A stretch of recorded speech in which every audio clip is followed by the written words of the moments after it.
नमस्कार दर्शकों, बात आज की चैनल के कार्यक्रम टॉप 10 में आपका स्वागत है। इस कार्यक्रम में हम आपको देश दुनिया की 10 बड़ी खबरें बताएंगे। तो नजर डालते हैं अभी तक की 10 बड़ी खबरों पर। अफगानिस्तान ने आतंकवाद के खिलाफ लड़ाई में भारत का समर्थन किया है। अफगानिस्तान के विदेश मंत्री मौलवी आमिर खान मुताकी के साथ भारत के विदेश मंत्री एस जयशंकर ने टेलीफोन पर बातचीत की, जिसमें भारत और अफगान के बीच सहयोग को मजबूत करने पर चर्चा की गई।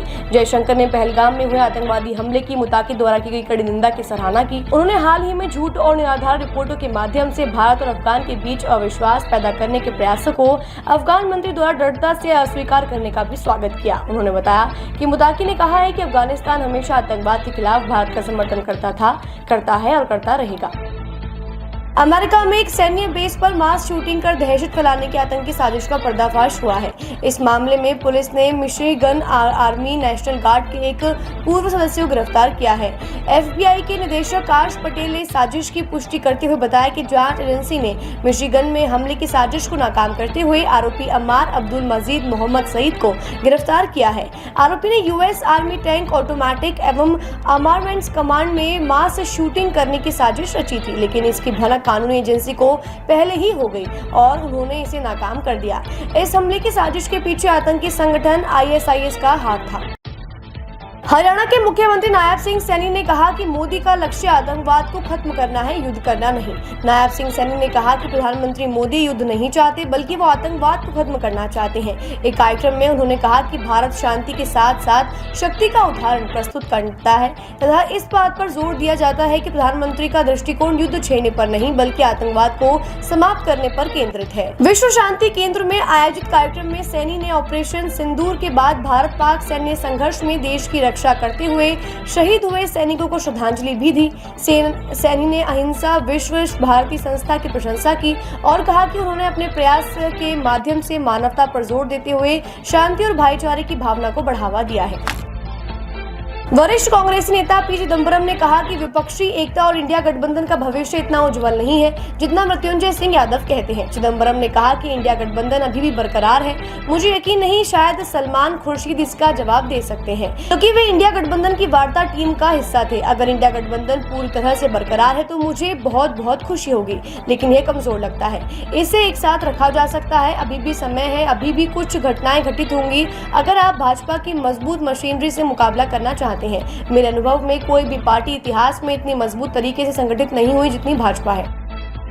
पाक प्रधानमंत्री शहबाज शरीफ शांति के लिए भारत से बातचीत को तैयार हो गए हैं। शहबाज शरीफ ने कहा कि वह शांति के लिए भारत के साथ बातचीत करने के लिए तैयार हैं। हालांकि शांति के लिए शर्तों में कश्मीर का मुद्दा भी शामिल है। उन्होंने पाकिस्तान के पंजाब प्रांत में कामरा एयरवेज के दौरे के दौरान यह टिप्पणी की। संघर्ष को समाप्त करने के लिए बनी सहमति के बाद शहबाज शरीफ के सैन्य ठिकाने पर यह दूसरा दौरा था। इस दौरान उनके साथ उप प्रधानमंत्री इशाक डार, रक्षा मंत्री ख्वाजा आसिफ, सेना प्रमुख असीम मुनीर और वायुसेना प्रमुख जहीद अहमद मौजूद रहे थे। उन्होंने सियालकोट में पसरूर छावनी का भी दौरा किया और पाकिस्तानी जवानों से भी बातचीत की। Confederation of All India Traders CAT की ओर से विभिन्न राज्यों के प्रमुख व्यापारी नेताओं की आज एक बैठक बुलाई गई है। इस बैठक में देश भर के व्यापारी तय करेंगे कि पाकिस्तान का समर्थन करने वाले तुर्की और अजरबैजान के साथ व्यापार किया जाए या नहीं। तुर्की और अजरबैजान से व्यापारिक रिश्ते खत्म करने से देशों को अरबों डॉलर का नुकसान होगा। कैट के राष्ट्रीय महामंत्री प्रवीण खंडेलवाल ने कहा, जो भी देश भारत के खिलाफ है उसके साथ व्यापार करने का कोई सवाल ही नहीं है। यह देश के व्यापारियों के लिए देशभक्ति दिखाने का उचित समय है। इसी दिशा में आगे बढ़ते हुए आज ये बैठक बुलाई गई। भारत के भगोड़े नीरव मोदी की मुश्किल एक बार फिर बढ़ गई है। भगोड़े हीरा कारोबारी नीरव मोदी के ने जमानत के लिए लंदन की एक अदालत में याचिका दायर की है। याचिका में नीरव ने अदालत से भारत प्रत्यर्पण तक उन्हें जमानत पर रिहा करने का अनुरोध किया, जिसे अदालत ने खारिज कर दिया। 55 वर्षीय नीरव ने कहा कि उसकी जान को भारत सरकार से खतरा है, इसलिए वह ब्रिटेन से फरार नहीं होगा।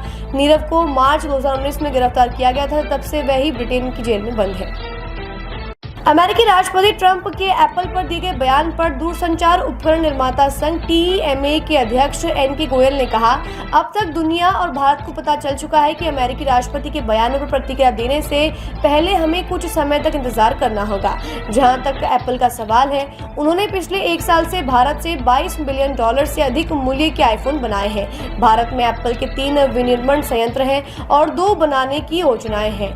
विनिर्माण शुरू करना एप्पल का व्यावसायिक निर्णय होगा। वे आंशिक रूप से चीन से भारत आए हैं और अगर एप्पल भारत से बाहर निकलता है तो उसे बहुत नुकसान होगा, क्योंकि टैरिफ प्रतिबंध वैश्विक स्तर पर लागू हो रहे हैं और अक्सर बदलते रहते हैं। भारतीय सशस्त्र बलों द्वारा पाकिस्तान और उसके आतंकी नेटवर्क के खिलाफ चलाए गए ऑपरेशन सिंदूर को बड़ी कामयाबी मिली है। इस सर्जिकल कार्रवाई के बाद पाकिस्तान को भारी सैन्य नुकसान उठाना पड़ा, जिससे वह सीजफायर की अपील करने पर मजबूर हो गया।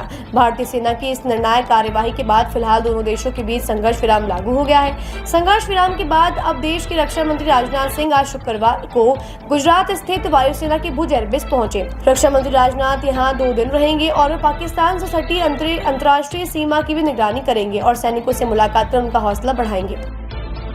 प्रवर्तन निदेशालय ने तमिलनाडु राज्य विपणन निगम से जुड़े धन शोधन मामले में राज्य में शुक्रवार को फिर छापे मारे। अधिकारियों ने बताया कि धन शोधन निवारण अधिनियम के तहत TASMC अधिकारियों और एजेंट से जुड़े लगभग 10 स्थानों पर आज सुबह से छापेमारी की जा रही है। राज्य सरकार एक निकाय के रूप में काम करने वाली TAMSC का तमिलनाडु में शराब व्यापार पर एकाधिकार है। ईडी ने इस मामले में मार्च में पहली बार छापेमारी की थी। ईडी ने तब कहा था कि TASMC के संचालन में कथित अनियमितताएं पाई गई थी, जिनमें निविदा प्रक्रिया में हेराफेरी और डिस्टिलरी कंपनी के माध्यम से 1000 करोड़ रुपए का लेन देन किया गया, जिसका कोई लेखा जोखा नहीं है। टॉप 10 में आज के लिए बस इतना ही। कल फिर नई खबरों के साथ हम होंगे आपसे रूबरू। तब तक के लिए लीजिए इजाजत। नमस्कार।